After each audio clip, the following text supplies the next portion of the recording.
Welcome back to the sweatshop, boys and girls. Today I'm going to be showing you how to fix a garden hose. Usually I would probably just replace it, but unfortunately the area that I'm from, we are currently in a lockdown. This was supposedly heavy duty, and of course 3 years later we have a rupture. You can see there, it's not supposed to look like that. So what we are going to do is cut this section of pipe out. We're going to then cut this off and fashion it to the other end of the pipe there that will be fresh and new. The reason why I'm doing this is because I'm tired of buying these hoses. It seems to be like I'm buying them every couple of years because they're such crap, even though they claim to be heavy duty. What to do? It's part of the world that we live in now, just quality stuff everywhere. Enough about that. We can't really get the coupler and another hose that's heavy duty because we're kind of stuck with whatever's on the site, and they don't really have great descriptions on some of these websites, and I'm just not into waiting another couple of days for something to come in so I can use my power washer. Tools you'll need to do this. You don't necessarily need that clamp there. You just need a pair of eyes to work so you can see where it's actually damaged. What I have used that clamp for is to clamp off the pressure so that we could see if any of the existing hose left behind was good. It is good, so now we can release that. What we'll need is a nice cut. So get a pair of cutters like this or a knife that's nice and sharp. Don't cut yourself with the knife.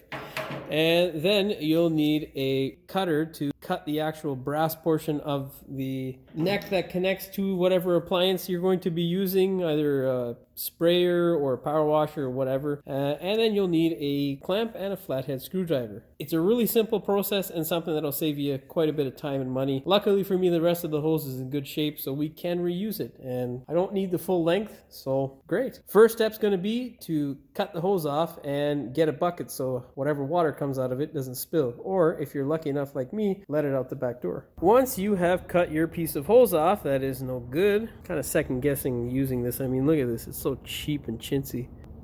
Just crap, whatever. Once you have cut your hose off, what you want to do is take this end here. You're going to cut this brass portion here, just this section, the rib section here, not the threaded portion. You're going to cut it in 4 sections with this sort of cutter. Really, you need any sort of cutter that will be able to cut through the metal portion of it here. Cut it on either side, 90 degrees apart. This is the result that you should end up with. You do not want to go too low down, otherwise you'll damage the actual portion that's going to do the sealing on the new portion of pipe. Now just repeat 3 other times. Once you have completed your 4 cuts, what you want to do is take your flat screwdriver and pry the collar back like so. Just gently. It is brass and will break if you are crazy heavy with it, like a monkey. Then once you pry the collar back, what you want to do is take your flat screwdriver and then work the hose off of the actual pipe. And then you'll be able to get it to separate like so.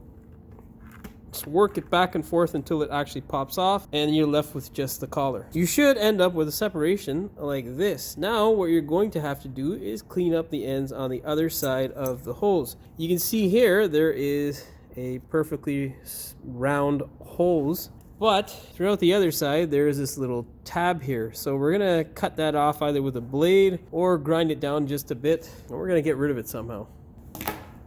The tool we're going to use to get rid of it is this. We're just going to reach in there and claw it out. So don't puncture the hose, just be very careful and just work off that little raised section. So I ended up taking just a little Dremel tool and grinding down the actual line. What you can do now is run a little bit of water through there so you get the crap and gunk out of the line. Once you do that, you're going to take a little bit of WD-40 and then push this guy into its new home. If it is extremely tight, what you can do to help yourself is you can put a little bit of heat to this. So take a heat gun and just warm it up a bit. It makes it a little bit more pliable. You should end up with a result like that, where the hose is basically all the way up to this collar here. Now you are ready to put your hose clamp on. Also be careful because the brass is not sharp, it is extremely sharp. Just be careful, the brass is extremely sharp. Place your clamp on. What you want to do is put it closer to the back here and then just tighten it up.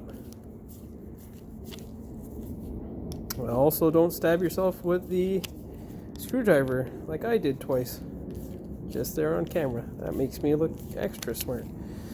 Third time, there you go. So tighten it up, and then you can fasten it to whatever device. If you have a leak, tighten it up a bit more, and if you have a leak still, then you probably damaged it when cutting it. So if you are in a pandemic situation and you can't get a hose or the one that you want or parts to repair your old hose, you can still use this stuff as long as it's not damaged. Hopefully this helps you out there and you find the video entertaining somewhat, or at least helpful. Hopefully you found the video helpful. If you did, please like, share, and subscribe, and don't forget to hit the notification bell so you never miss one of my new videos. We will see you in the next one. Once you have completed your 4 cuts, what you want to do is take your flat screwdriver and just pry on the collar like oh, that should get it in camera frame, Jimmy.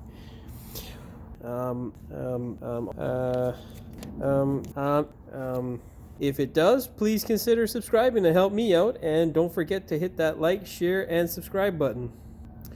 I just asked them to subscribe twice. Damn it.